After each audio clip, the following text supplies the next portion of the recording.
Identity theft isn't just a case of account fraud where someone steals your credit card information. When your identity is stolen, a criminal can use your social security number to get a job, rent an apartment, or even take out a loan. And do it all in your name. In some cases, criminals are even filing tax returns in victims' names and taking their tax refunds. A victim of identity theft could go months before they even notice that something strange is going on. The tip-off could be a past due notice in the mail or a phone call from a collection agency about debt that isn't theirs. By that point, a lot of damage could have been done. If you notice something wrong, the most important thing is to act quickly. Identity theft is becoming pretty common, but it's still a hard crime for authorities to track, so most victims have to be very proactive in getting their identity back under their control. Think about it this way: you're going to be your own best detective on the case.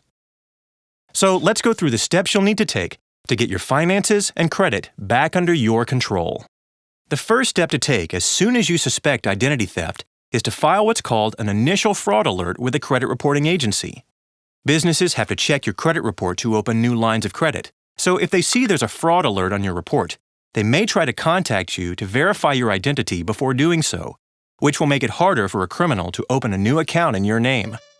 To file an alert, you can call one of the 3 major credit reporting agencies, Experian, Equifax, or TransUnion, and tell a representative that you're an identity theft victim and want to place an initial fraud alert on your file.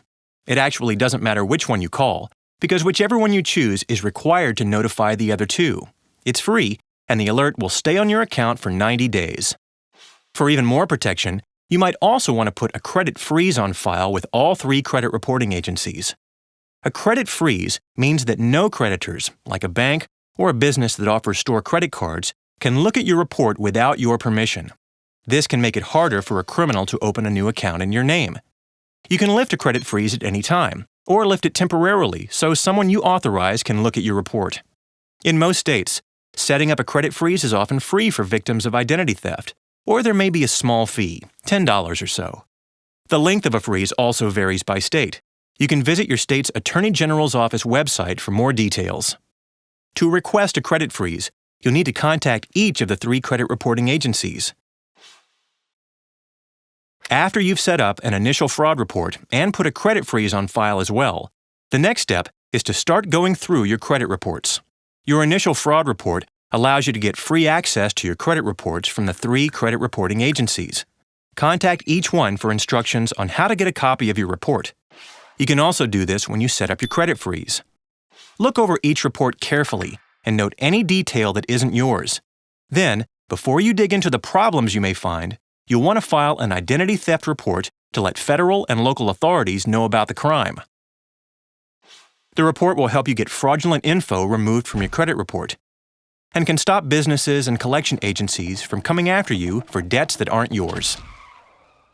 Filing an identity theft report is a 2-part process. First, you can file a report with the Federal Trade Commission.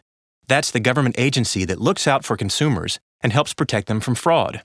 You can do this online at ftccomplaintassistant.gov. Once you complete the report online, you'll get an FTC identity theft affidavit, which you can print for your records. Then you'll need to file a police report. You can do this in person at your local police precinct, or you may be able to do this online. It's a good idea to call ahead to see what kind of documents you'll need to bring with you to the station to prove your identity and complete the report. Once you make your report, ask for a copy and record the police report number. Your FTC identity theft affidavit and your police report together make a complete identity theft report. Now that you're armed with your identity theft report, you're ready to take on each fraudulent item you found in your credit report. For each fraud, you'll need to file a dispute with the fraud department of each credit reporting agency and contact any lenders or collection agencies involved. This part of the process can mean a lot of phone calls, and in some cases, it can take a lot of time.